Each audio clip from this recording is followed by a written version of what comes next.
Hello' মাই friends মাই family. আজি আপোনালোকক মই একো বনাই দেখুওৱা নাই, কিন্তু তাৰ মাজতে আমি কি খাইছোঁ সেইখিনিকে দেখাবলৈ লৈছোঁ। আমি আছোঁ এতিয়া দিল্লীত, গতিকে মাছ মাংস আমি ইমান নাখাওঁ, ভয় লাগে। সেয়েহে মই নিজেই ইয়াতে আহি আচাৰ বনাইছোঁ। এইটো নিজে বনোৱা আচাৰ, এইটো নিজেই বনোৱা আচাৰ ইয়াতে আহি বনাইছোঁ।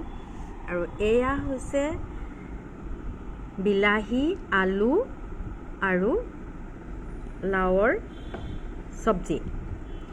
এয়া হৈছে বেঙেনা বিলাহীৰ চাটনি, মানে পিটিকা। আৰু এয়া হৈছে কেৰাহীত তেল নিদিয়াকৈ তিতা কেৰেলা পুৰিছোঁ। আৰু এয়া হৈছে চালাড। ইয়াতে আছে বিলাহী, গাজৰ, তিয়ঁহ আৰু বিট।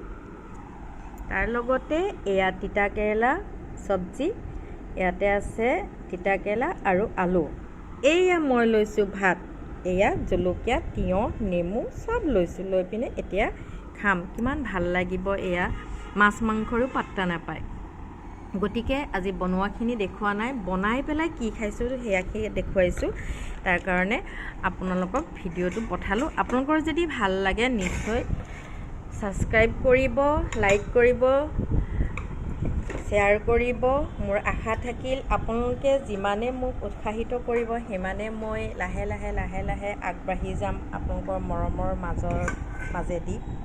গতিকে আজিলৈ ইমানতে ভিডিঅ'টো মোৰ সমাপ্ত কৰিলোঁ। আপোনালোক সুখত থাকক, শান্তিত থাকক, ভালেৰে থাকক, হাঁহি মুখেৰে থাকক, তাৰ কামনাৰে। আৰু মোৰ যি উদ্দেশ্যেৰে দিল্লীত আহিছোঁ তাৰ কাৰণে যেন মোৰ ভাইটিৰ কাৰণে সকলোৱে দোৱা কৰে, আশীৰ্বাদ কৰে, তাৰ কামনাৰে আকৌ এটি নতুন ভিডিঅ'লৈ অহাৰ মানসেৰে আজিলৈ আহিলোঁ। ধন্যবাদ।